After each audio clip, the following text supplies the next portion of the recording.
আমার পিছনে যে জায়গাটি দেখছেন এটি আপাত দৃষ্টিতে বসতভিটা মনে হলেও এটি কিন্তু একটি খাবার হোটেল, যেখানে প্রতিনিয়ত ভিড় করছেন শতাধিক মানুষ খাবার খাওয়ার জন্য, যাদের বেশিরভাগই চাকরিজীবী।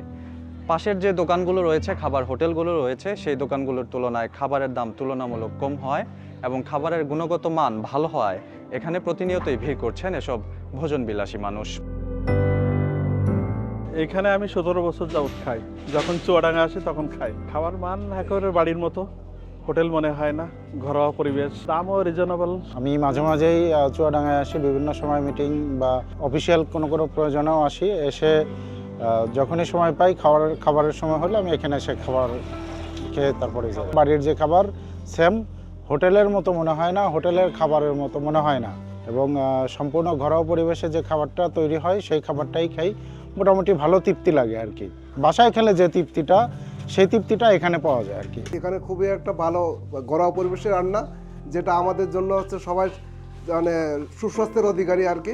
এখানে অল্প টাকায় খুব সুন্দর একটা রান্না পরিবেশন করে আমরা সবাই এখানে খাওয়া দাওয়া করি, এবং এটা এমন একটা রান্না যেটা আমাদের দীর্ঘদিন খাইলেও পেটের সমস্যা হয় না, এমনকি শরীরে কোনো ইফেক্ট পড়ে না। এই হচ্ছে আমাদের, এবং এই দাদা দীর্ঘদিন ধরে, এটা শুধু আমি 4 বছর ধরে খাচ্ছি তা না, এখানে দীর্ঘদিন ধরে এখানে সার্ভিস দিচ্ছে, যে কারণে এখানে সবাই খাইতে আসে, যেটা মানুষের জন্য খুব একটা উপকারী আছে আর কি, শরীরের জন্য। ভাই আমি এখানে 2.5 বছর ধরে খাচ্ছি।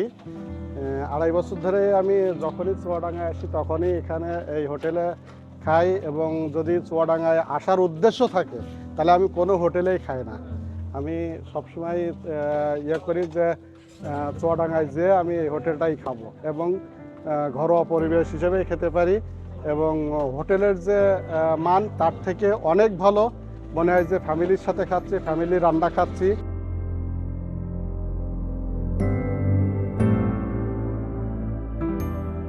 আমার এক চাস্তো ভাই আর কি, নিরামিষ একটা হোটেল ছিল, সেইটা সে রাখতে পারলো না, আমাকে দিল। আমি শুরু করলাম। এই আমার এখানে আছে সবজি, 2-3 রকমের মাছ, ডাল, 1 রকমের মাংস, সেটা হয় হাঁস, নাই মুরগি, নাই খাসি। সবচাইতে উচ্চ মূল্য আছে 150 টাকা। আমার তো হচ্ছে আমি নিজে সার্ভিস দিই, এই জন্য পোষাই। এটা নামে হিন্দু হোটেল, কিন্তু আমার কাস্টমার হচ্ছে 90% মুসলমান, সুতরাং মুসলমান পদ্ধতিতে হচ্ছে আমি এটা চালাই। তারপরে এই যে মরা বাড়ির খাবার নেই, আমার যারা রান্না বান্নার কাজে থাকে তারা সব মুসলমান, সুতরাং এই কাজটা হচ্ছে ওদের দিয়ে করাই।